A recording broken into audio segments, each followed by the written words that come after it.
Olá, maricotas e camaradas do meu Brasil! Nós estamos aqui na terceira aula da nossa jornada Conta Pra Mim! E eu hoje vou falar um pouquinho sobre releitura. Nós começamos a nossa jornada falando um pouco sobre leitura dialogada, né? Porque afinal, da onde vêm as histórias, se não dos livros? É necessário saber ler bem. E aí eu ensinei para vocês como nós fazemos uma leitura dialogada, onde as crianças participam, onde há aí uma interação, uma socialização, vivências maravilhosas. Na segunda aula, nós falamos então sobre a contação mesmo de histórias, a narração, né, das histórias, como é que nós podemos fazer isso de uma maneira cativante, encantadora. E hoje, dando continuidade à nossa jornada, nós vamos falar sobre releitura. Conta pra mim, você sabe o que é releitura? Conta, escreve aí. O que é o seu pensamento quando a gente fala sobre releitura de histórias? O que te traz à mente? Vai falando aí pra mim.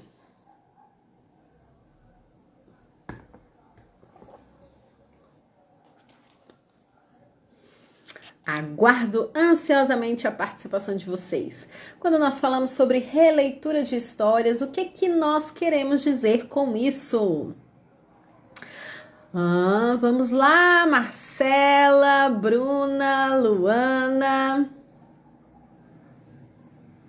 Maria Rita Ferreira, Ministério Infantil. Contar a história de acordo com o seu olhar, a Dulce falou. Muito bem, Dulce. Obrigada pela sua participação. Exatamente.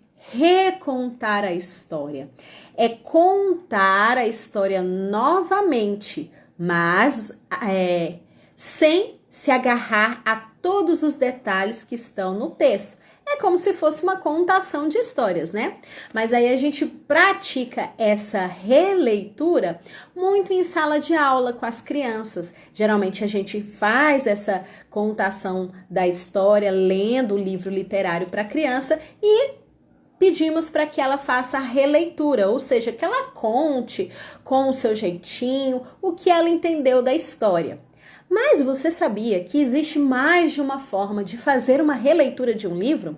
Além dessa parte oral aí que nós já estamos acostumados, nós podemos fazer a releitura de um livro através de artes, por exemplo, pedindo para que as crianças desenhem a história, ou que façam uma pintura num quadro, ou quem sabe que façam uma construção. Por exemplo, ontem eu mostrei aqui para vocês todo o cenário da história de Bem com a Vida, onde eu fiz o cenário aonde? Na caixa de ovos. Isso é uma forma artística de fazer a releitura da história.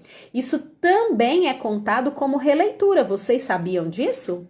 Então vamos aí já ampliar o nosso conhecimento sobre releitura. Releitura de histórias não é somente quando eu reconto a história a partir do meu olhar. A releitura de história pode ser sim falada, mas pode ser também expressa de outras formas, como desenhos, pinturas, construções artísticas e forma teatral também. Sion Dan falou, faço releitura com as histórias de tanto que li, já me apropriei. Muito bem. Aí você se apropria e faz a contação, né, dessas histórias. Entendido essas questões de releitura, percebendo que a releitura passa por vários aspectos da arte em si, não somente da oralidade, mas de toda a expressão artística, seja desenho, pinturas, construções artísticas, até teatrais, nós vamos pegar um aspecto em especial, que é a expressão corporal.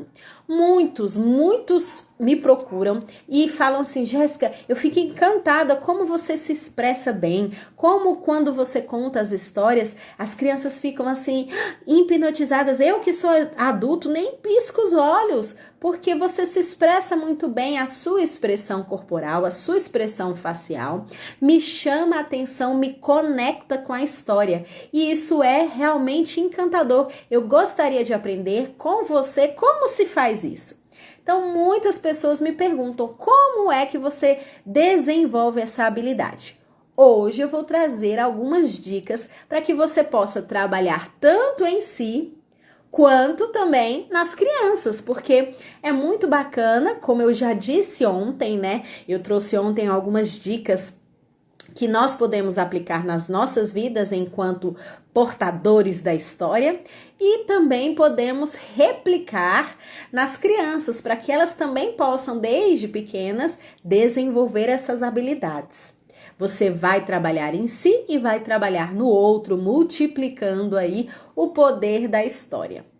E hoje, especificamente, vamos falar sobre a expressão corporal. O primeiro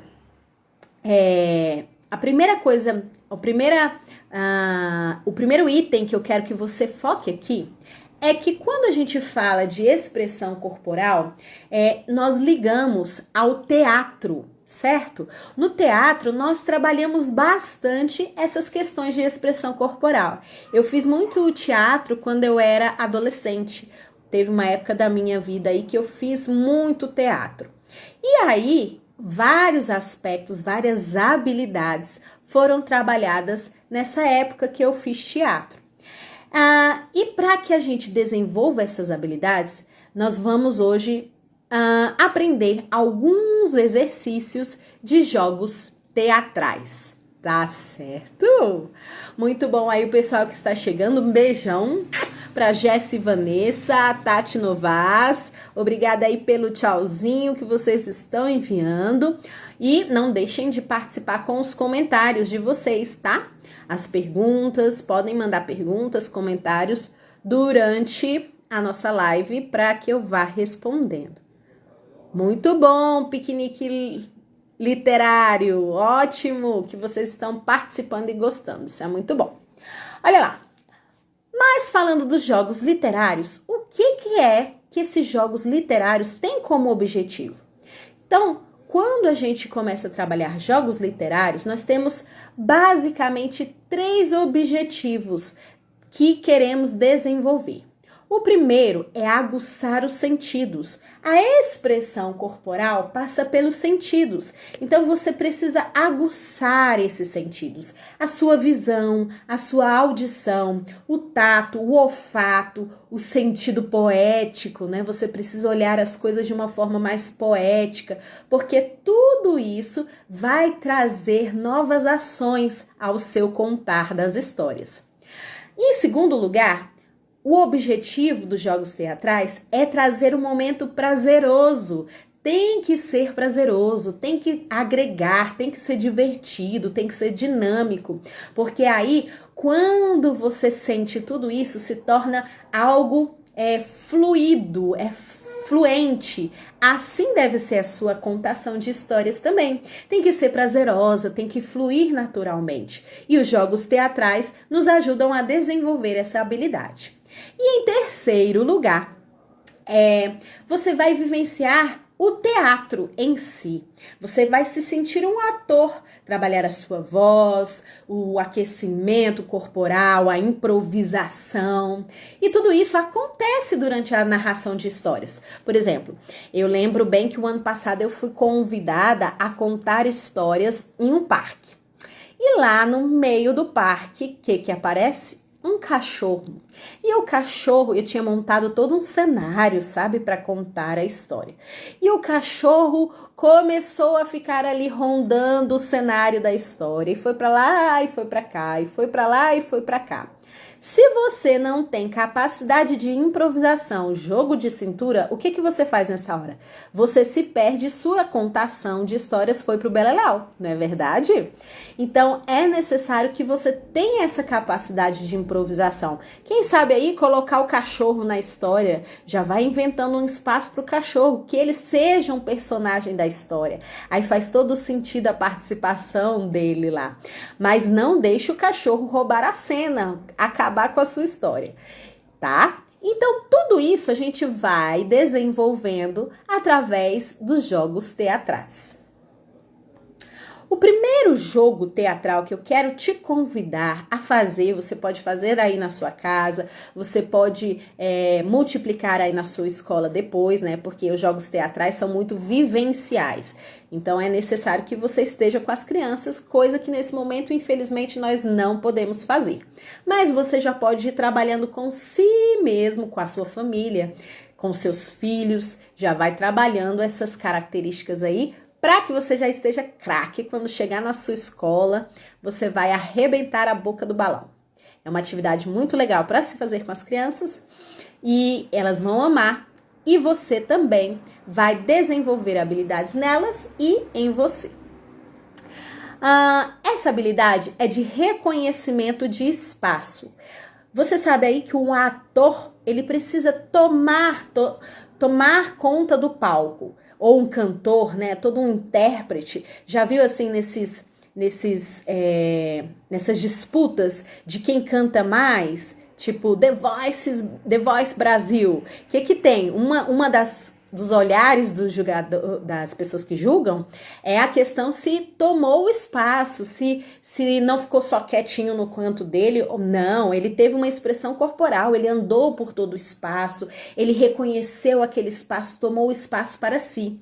Isso faz diferença no teatro, na apresentação musical e na sua contação de histórias também. Você já parou para pensar um contador de histórias que fica estático, sem, por exemplo, ter a ver com a história? Porque às vezes ele pensou em ficar estático, mas tem a ver com a história, né? Estamos falando aí caso não tenha a ver com a narrativa que ele pensou em fazer. É importante que ele tenha esse reconhecimento do espaço, que ele tome conta desse espaço e tome conta de uma forma intencional. E como é que nós podemos trabalhar essa habilidade? Fazendo esse primeiro jogo teatral, que é onde você vai pensar que você é o maior homem do mundo. Se você fosse, ou a mulher, né, no caso. Se você fosse a maior mulher do mundo, como seria o seu andar? Como você andaria? Como seria a sua postura corporal? Como seria o seu olhar? Como você atuaria nesse espaço?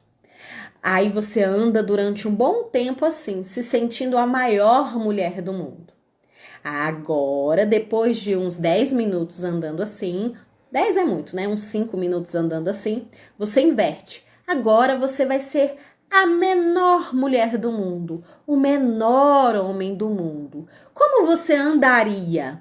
Como seria a sua postura física? Como seria o seu olhar? Será que você teria medo de ser pisoteado? Porque você é o menor de todo mundo. Como seria a sua reação, sua postura corporal? Nesse exercício é muito interessante, porque se você for pensar em contar uma história de dragão, um dragão é enorme, é gigante, então você já aprende a ter a postura daquele que conta a narrativa e pensando em personagens grandes que ocupam muito espaço. E depois faz o exercício contrário, pensando em personagens que ocupam pouco espaço. Vamos ver aqui a Graziela Thaís falou assim: eu tenho muita dificuldade com expressão facial durante a contação. Não é só a face, tá? É todo o corpo. A Roseli falou: também tenho dificuldade com expressões faciais. Então, vamos trabalhar toda a nossa expressão. Combinado? Não somente facial, mas corporal como todo. Então, essa é a primeira atividade. A segunda dica de atividade para que você possa aí trabalhar, repensar suas expressões é a fila de cegos. Nessa fila de cegos, você terão duas filas. Uma onde todas as pessoas estarão com os olhos vendados. Você pode utilizar aí um pano para vendar os olhos. E a outra fileira onde as pessoas ficarão estátuas. A fileira dos cegos será convidada a se achegar bem pertinho da fileira onde as pessoas estão estátuas. E nesse momento os cegos terão a oportunidade de sentir todo o rosto da pessoa que está como estátua. Então vai sentir aí a expressão facial, vai sentir se o nariz é mais grosso, se o nariz é mais fino, vai sentir como é a sobrancelha, se é grossa, se é fina, vai sentir as orelhas, será que tem brinco? O brinco é curto, é comprido, como é? Vai sentir toda essa expressão facial da pessoa que está de mímica. E aí, depois de uns minutos, fazendo essa observação pelo tato, a fileira dos cegos é convidada a voltar, retornar ao seu lugar. A fileira das estátuas vai se movimentar, se misturar e posicionar-se novamente. Os cegos serão aí desvendados e terão que adivinhar qual foi a estátua que ele sentiu através do tato. Olha que desafio! É o desafio do sentido, da percepção, da observação, que é uma característica que todo contador de histórias precisa ter aguçado. Nós precisamos sentir as coisas não somente por sentir, você precisa perceber o detalhe das coisas. Tá aí a diferença, né, de comer e apreciar a comida, né? Quando você come com fome, saciou a minha fome, mas você não degustou. Tem gente que tem tanta capacidade de degustação que consegue sentir até quais temperos foi utilizado. Eu lembro que eu tinha uma amiga que ela sabia até se o brigadeiro foi feito com leite ou ela sabia até os ingredientes do brigadeiro, só do paladar dela que já estava tão refinado. E do mesmo jeito, tem que ser o contador de histórias. Ele tem que ter essa sensibilidade aguçada. E para desenvolver essa habilidade, ele vai trabalhar, por exemplo, com esse jogo teatral, sentindo aí a expressão através do tato e tentando fazer a associação depois, quando ele recupera a visão, associando. Quem será que eu senti? Deixa eu ver. Se ele acertar, bacana, ele tá bem desenvolvido essa habilidade nele. Agora, se não acertar, é uma habilidade que precisa ser trabalhada. Por exemplo, você não tem a fileira, você não tem tantas pessoas assim, mas você tem seu filho, por exemplo, você tá em casa, tem o seu marido ou algum parente da sua casa. Você já pode começar brincando com isso. Tenta vendar os seus olhos e perceber os detalhes. Os detalhes às vezes nos passam tão desapercebidos. Já viu que a pessoa cega parece que aguça a audição? A audição fica bem mais desenvolvida? Do mesmo jeito, essa atividade. Ela tem esse objetivo de aguçar os seus sentidos. E aí você vai desenvolvendo essa capacidade. Deixa eu ver aqui os comentários de vocês. Tem vontade de fazer teatro para ter uma expressão oral e facial. Teatro é muito bom, eu recomendo. Eu preciso trabalhar as expressões que realmente são importantes para prender a atenção dos espectadores. Faça essas dicas que eu estou passando para você. Vai te ajudar bastante, tá? Muito bem. Obrigada aí pelos elogios, né? A Beatriz falou excelente. A Dal Laços falou você é abençoada. Amém. Obrigada. Prosseguindo, então. Como faço para chamar a atenção para crianças de 2 anos? A Dal Laços falou. Dal Laços, então. você precisa trabalhar todas essas questões. A expressão corporal, facial, em si só já é um chamativo para as crianças.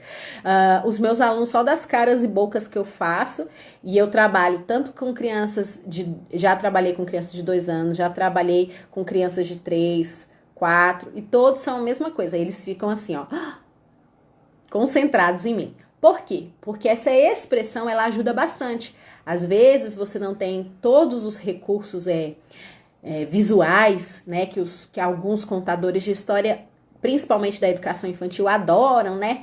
Aqueles aventais, as caixas, mas você tem o seu corpo. E se você conseguir desenvolver as habilidades que o seu corpo traz, é o maior recurso que você pode ter. Você pode ser um grande contador ou uma grande contadora de histórias utilizando somente a sua expressão corporal, tá? Então, procure desenvolver ao máximo essa capacidade, essa habilidade. Passando aí para a terceira dica de jogo teatral. Esse jogo teatral eu fiz num curso de contação de histórias que eu participei, foi muito legal. A turma foi dividida em 2 grupos. Cada grupo escolheria um lugar onde teria que representar através de mímica. Então, por exemplo, nós poderíamos escolher parque, shopping, praia, casa, ou quem sabe até um ambiente da casa, né? Cozinha, igreja, ônibus. Você teria que escolher um lugar. E o grupo teria que representar este lugar para o outro grupo adivinhar. Então, o que nós fizemos? Nós escolhemos, acho que na época foi a Disney, nós escolhemos a Disney. E aí nós dividimos de 2 em 2, teve alguns que ficaram sozinhos, o grupo, cada um fez uma parte da Disney. E aí nós representamos para outro grupo. Foi muito interessante, muito interessante. Não poderia ter fala, somente expressão corporal. E é um jogo sensacional. Você pode fazer em casa também. Se você tá aí, você e seu marido, você e sua avó, você e seu papagaio, você pode combinar de fazer. Lembra do jogo de mímica mesmo, né, que tem? É uma atividade muito sensacional para desenvolver essa habilidade corporal aí. A Nayara falou assim: acompanhar a Jéssica e os cursos dela também me ajudou muito. Obrigada, minha flor. A Patrícia falou: Crash 2 adora dinamizações. Dal Laços falou: vou te mandar um vídeo que fiz aqui em minha casa com minha filha de 3 anos. Agora tenho que fazer vídeos para os meus alunos. A maioria, né, tá tendo que fazer esse tipo de atividade. Isso, as brincadeiras de mímica também ajudam, viu, Marília? Jogos teatrais trabalham muito com as questões de mímica. Para quê? Justamente para que a gente desenvolva essa habilidade de expressão corporal e facial, que é uma das maiores dificuldades que eu tenho percebido que vocês têm. Muita gente mesmo me pergunta: Jéssica, eu não consigo ter essa habilidade. Então, por isso que eu resolvi... Meu filho tá gritando lá dentro. Parece que apareceu um bicho. É por isso que eu dei uma parada aqui. O pai dele tá lá, vai matar o bicho. Calma, gente. Então, por isso que é muito interessante a gente fazer esses jogos, tá? A Jaque falou assim: uma dica legal para trabalhar as expressões faciais usando as carinhas. Calma, não adianta a aula não. Eu vou falar sobre isso, nem vou terminar de ler. A Patrícia falou: eu já estou fazendo vídeos e a cada um fico mais descontraída. Exatamente, a prática, ela vai dando essa habilidade pra gente. Por isso que eu falo que a contação de histórias é uma habilidade. Às vezes você fala assim: nossa, mas eu não sei fazer nada de contar história, eu não tenho essa capacidade. Você pode desenvolver, acredite, você é capaz de desenvolver, tá? Por isso que eu tô aqui passando essas dicas com todo amor para que você entenda que se você se exercitar, você vai conseguir contar histórias tão bem quanto eu conto. Basta você querer, basta você tentar de todo o seu coração se aperfeiçoar e se desenvolver, tá bom? Sempre utilizo suas músicas nas minhas histórias. Bacana! Eu tenho sim canal no YouTube, tá? Jéssica Santos Histórias. Ok, então vamos prosseguindo. A próxima atividade, ela fala de profissões. É outra dica de você desenvolver aí essa habilidade corporal. Pensando em profissões, você vai dar uma profissão para cada criança da sua turma, ou para cada componente da sua família, ou você, para desenvolver em si mesmo, vai pensar em vários tipos de profissão e vai olhar para o espelho e vai tentar interpretar cada uma dessas profissões. Mas pensando aí nessas profissões, você tem que lembrar dos detalhes. Por exemplo, como é a postura de um médico? Como é um olhar de um médico? Como é a fala de um médico? Como é a postura de uma professora? Tem a questão da vestimenta também. Qual é a roupa que a professora mais usa? Eu adoro aquele humorista, o Diogo Almeida. Ele vive falando das legs das professoras. Eu me divirto com ele. Então, qual é a vestimenta que a professora mais usa? Tudo isso, todos esses detalhes, eles são combustíveis para que você desenvolva essa expressão. Então, quando você for incorporar, né, que o pessoal do teatro fala, que você vai incorporar o personagem, você tem que pensar em todos esses detalhes. Você tem que pensar como é que essa profissão se veste, como é a fala deles. Será que eles têm algumas manias, né? Cada profissão tem uma fala típica. Qual será a fala típica do médico? Qual será a fala típica do advogado? Qual será a fala típica de alguém que trabalha no circo? Então, tudo isso é necessário que você faça o quê? Estude, pesquise. O contador de histórias, ele precisa ser um pesquisador. Ele precisa amar pessoas, porque se ele gostar de pessoas, ele vai naturalmente querer observar as pessoas ao seu redor, querer pesquisar o que elas fazem, como elas fazem, e isso vai acrescentando na sua bagagem, tá? E a última dica que eu quero passar para vocês, que alguém já estava querendo adiantar aqui que eu vi, tá bom? A professora Beatriz falou assim: muita gente fica inibido por causa da vergonha.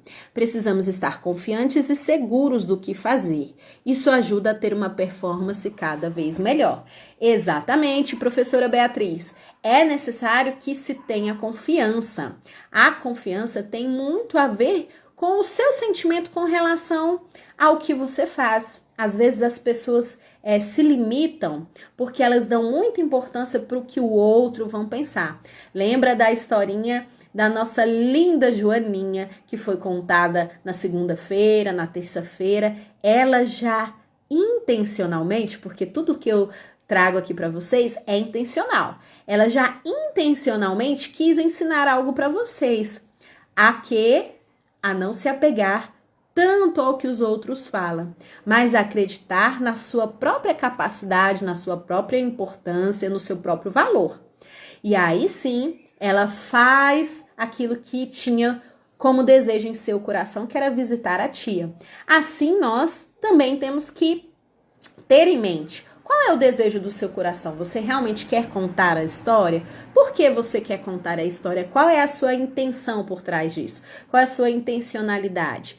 E isso tem que ser maior do que os olhares das pessoas que te cercam, ou do que um cachorro que aparece no meio da sua contação de histórias, ou do que, por exemplo, uma vez eu fui contar histórias também e eu tive que levar meu filho. E o meu filho quis ficar grudado na barra da minha saia, não queria sair de jeito nenhum. Então eu fui contando história com ele, e ia pra lá, ia pra cá. Isso não me impediu. Porque se você não tiver essa verdade muito latente no seu coração, qualquer coisa vai te impedir de contar uma história. Qualquer motivo vai ser desculpa para que você não faça aquilo. Então, é muito importante você saber qual é o real motivo. O que que te impulsiona a contar uma história? Isso tem que ser uma verdade, porque as pessoas só acreditam naquilo que é verdade para você. É uma verdade para você? Você acredita realmente no poder das histórias? Que as histórias fazem a diferença na sua vida, na vida das pessoas? Se isso é uma verdade, aí você consegue passar para os outros. A Marli falou assim: estou aprendendo muito com você. Antes tinha até vergonha de falar. Uau, que bom saber disso. A Catarina falou: essas aulas vão estar no seu canal? Sim, vão estar no meu canal. Não estou escutando? Ana Paula, mas alguém não está escutando? Vai falando aí para mim. A Patrícia falou que está adorando. A Aline Lana falou: fazer como se fosse tal personagem, mais exagerado, melhor ainda. Teatro é bom o mais... Não entendi essa parte. Teatro é bom. Nossa, Jéssica, é tipo um laboratório. Exatamente, é tipo um laboratório. Tem que pesquisar, tem que gostar de pesquisar as pessoas, tem que gostar de pessoas. Pena que não consegui fazer as anotações. Graziela, você vai lá no canal do YouTube. A de hoje não, mas a de segunda e a de terça-feira já estão lá, tá? A de hoje vai ficar só aqui no Instagram. A Patrícia falou: amei a Joaninha, lembrou o camaleão do Bom Dia Todas as Cores. Isso aí. Nossa, mas tem muito. A Casa das Histórias. A nossa verdade deixa a hora da contação de histórias positiva. Muito bom. Ela tá escutando agora. Faltou a Joaninha? Faltou a Joaninha. Tá bom, então eu vou mandar a Joaninha, tá? Minha filha reconta, amo ver suas histórias. Obrigada. Teus relatos e profissionalismo são inspiradores. Ótimo. Muito bom. Então, a última dica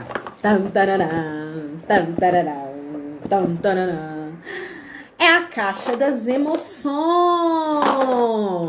Quem já fez meu curso presencial e quem já fez o meu curso de histórias falando sobre emoções, sabe o que eu estou falando dessa caixa das emoções. E ela nos ajuda demais na questão da interpretação.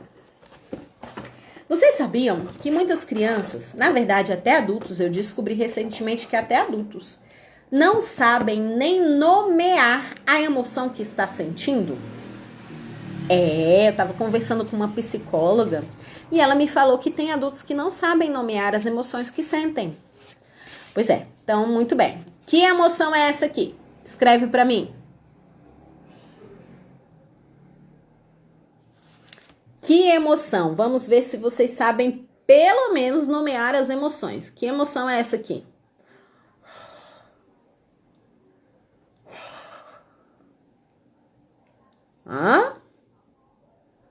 Raiva, muito bom. Que emoção é essa aqui?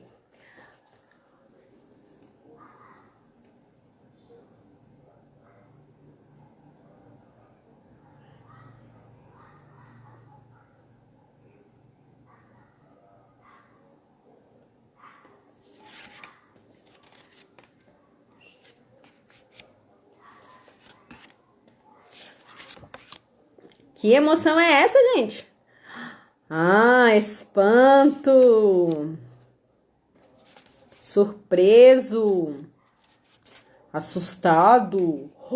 Ótimo. A última, hein? Porque senão a gente passa muito tempo. Que emoção é essa? Quero ver se vocês vão saber que emoção é essa aqui.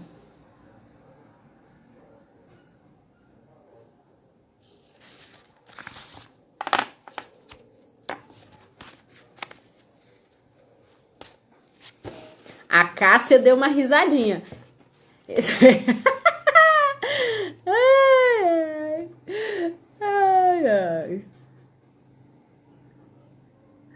Olha lá.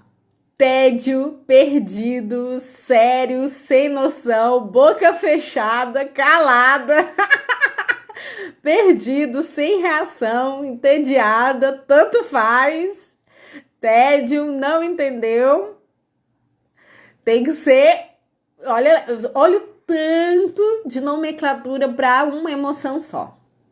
Deprimido, calado,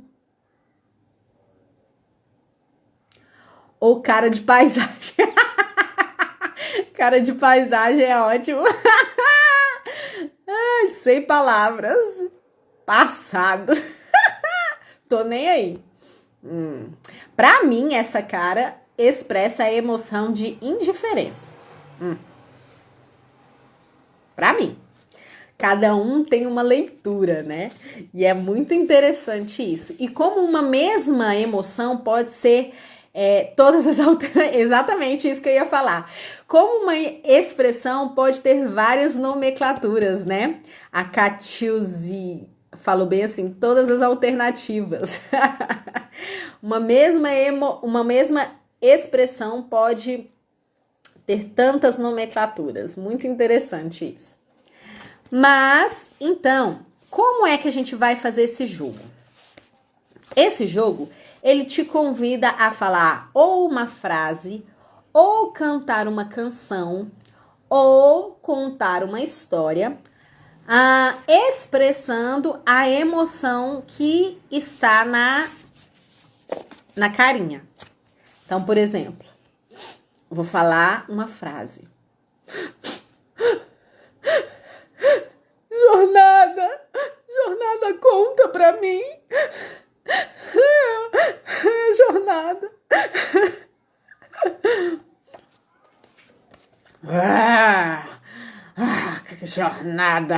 Jornada, conta pra mim. Jornada, conta pra mim. Jornada, conta pra mim. Ou então, jornada, conta pra mim.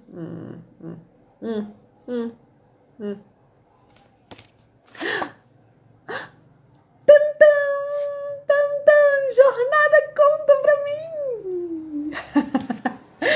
E aí você vai brincando e mudando as expressões. Aí você pode fazer tanto de frases quanto de música, né? Cantar uma música expressando a figura ou contar a história com essa expressão.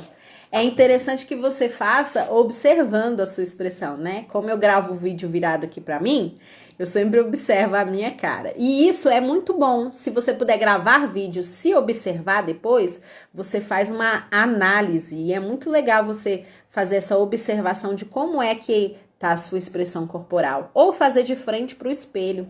É muito interessante porque você faz essa análise e você pode acrescentar ou tirar aquilo que você acha necessário. Tá bom? Então, pessoal, essas dicas, pequenas dicas que nos ajudam a desenvolver essa habilidade tão necessária. A Elisângela perguntou como utilizar essa caixa em sala. Acabei de falar, Elisângela. Você leva a caixa e aí você pode fazer a roda e pedir uma frase ou uma canção ou uma história e as crianças vão ter que fazer esse comando que você escolheu. Por exemplo, aqui eu fiz para vocês a frase, né? Jornada, conta para mim. E aí a criança vai ter que falar expressando a emoção que foi escolhida. Você pode escolher ou você pode deixar a criança escolher e ela precisa expressar através da imagem que foi escolhida. Muito bom. Foi feito com papel cartão, pode fazer com papel Carmen, tá? Cantar uma mesma canção com todas essas emoções, exatamente. Muito bom. Pessoal, essa foi então nossa terceira aula. aí para quem tem bloqueio nas suas emoções, para quem tem tanta dificuldade e às vezes não sabe como pode desenvolver. Eu acredito que se você pegar essas dicas e aplicar, você vai aí ter um grande avanço. Então, realmente, a professora Beatriz falou que 5º ano que me aguarde. Exatamente, ela pode praticar e pode fazer com os alunos também. E eu acredito que vai ter um trabalho riquíssimo. Vocês vão conseguir perceber, quando a gente faz em sala de aula, é nítido o crescimento das crianças, até assim, na observação deles com os colegas. Eles começam a ter mais empatia, porque eles conseguem reconhecer no colega a emoção que o colega está sentindo. Às vezes, quando não se é trabalhado essas questões de emoção, as crianças não têm essa sensibilidade, não conseguem perceber quando machucou, quando feriu o colega com as palavras, com as ações. Mas se você começa a ter esses pequenos trabalhos, né, como o teatro, eu sempre amei teatro. E eu acho assim, que toda forma de arte, teatro, música, contação de histórias, eu sou fã de todas essas linguagens. E eu acho que elas, sendo desenvolvidas nas crianças, dão às crianças um desenvolvimento social muito grande. Então, se você quer aí, para além de ensinar a ler e escrever, se você quer criar habilidades socioemocionais nas suas crianças, leve esses pequenos jogos que eu tenho certeza que vai ter um grande crescimento aí na sua sala de aula. E eu quero agradecer a participação de vocês. Muito obrigada, tá bom? E até a próxima aula. Até a aula de amanhã. Um grande beijo. E vamos lá pro grupo bater um papo. Tchau!